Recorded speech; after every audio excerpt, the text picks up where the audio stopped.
Situation হবে না এমন কিন্তু না। আজকে একদিনের জন্য এসে দাঁড়ানো তাও না, এর আগেও কিন্তু আর্টিস্টরা বিক্ষিপ্তভাবে হচ্ছে বিভিন্ন জায়গায় এই জিনিসটার এগেনস্টে কথা বলেছেন।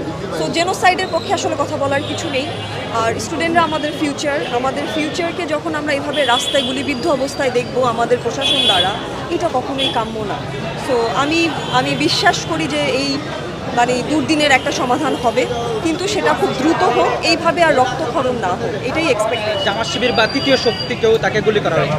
আমরা গণমাধ্যমে দেখলাম যে তাকে সরাসরি পুলিশ গুলি করেছে, এই বিষয়টা কি বলবেন? এ বিষয়ে আপনার কি মনে হয়? আপনার কি মনে হয়? আমি আপনার মতামত জানতে চাই। আপনি তো জনগণ, আপনি জনগণ, আপনার কি মনে হয়? ভিডিওতে দেখেছি যে পুলিশ গুলি করেছে। তার মানে আমিও সেটাই দেখেছি, সেম জিনিস আমিও দেখেছি। এখন আমি আসলে সঠিক সমাধানটার অপেক্ষায় আছি। সো আমি এটা নিয়ে কোনো কমেন্ট এই জন্যই করতে চাই না, কারণ হচ্ছে যেটা চোখে দেখেছি সেটাকে অবিশ্বাস্য যদি মনে হয় তাহলে আমাকে আসলে আরও পরিষ্কার হতে হবে কি আসলে ঘটেছিল। যা দেখানো হচ্ছে